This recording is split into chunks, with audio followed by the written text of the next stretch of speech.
Notre projet s'appelle Paléo 5D parce que nous avons voulu rassembler les 5 doctorants qui travaillent actuellement sur des approches paléoscientifiques à l'université Savoie-Mont-Blanc. Les approches paléoscientifiques, qu'est-ce que c'est? C'est toutes les approches qui consistent à reconstituer les changements de l'environnement dans le passé pour comprendre les processus de changement et comprendre les mutations de l'environnement. Ce projet est né de la Fédération de recherche FLAM qui regroupe le LCME, Cartel et le laboratoire Editem. Et sur les 5 doctorants, 3 sont du laboratoire Editem, 2 sont du laboratoire Cartel.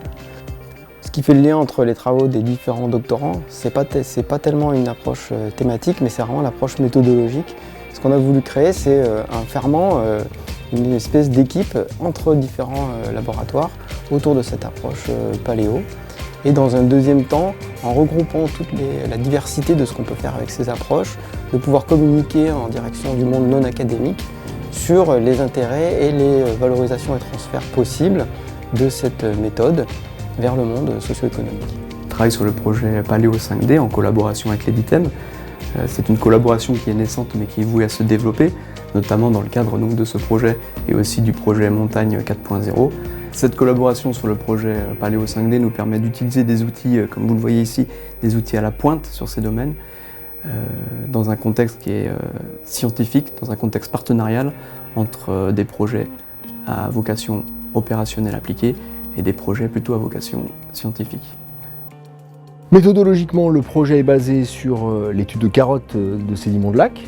Il s'agit dans un premier temps de bien comprendre la sédimentation, être capable de bien dater l'objet, puis ensuite utiliser des méthodes de chimie, de biologie, pour comprendre différents processus qui se réalisent dans le lac ou dans le bassin versant qui entoure le lac et qu'on enregistre dans les sédiments. Parmi les outils qu'on utilise sur les carottes, il y a des outils qui vont nous permettre de retracer de l'histoire de la contamination, parce que par exemple on va regarder les contaminants dans ces carottes. Il y a des éléments qui vont nous permettre de raconter des histoires de communautés. On va notamment utiliser l'ADN sédimentaire pour reconstituer l'évolution de communautés dans le lac et hors du lac, dans le bassin versant. Et on va faire ça sur des temps qui peuvent être des temps très longs, plusieurs milliers d'années, mais aussi sur des temps qui peuvent être courts, quelques dizaines d'années, et ça en lien très directement avec les activités humaines récentes sur nos territoires de montagne. On a des relations, des collaborations avec des stations de ski, avec des gens qui travaillent sur la qualité de l'eau, avec des acteurs des territoires protégés, différents acteurs de la montagne qui sont intéressés par cette approche de rétro-observation pour essayer de mieux comprendre la trajectoire des systèmes écologiques de montagne.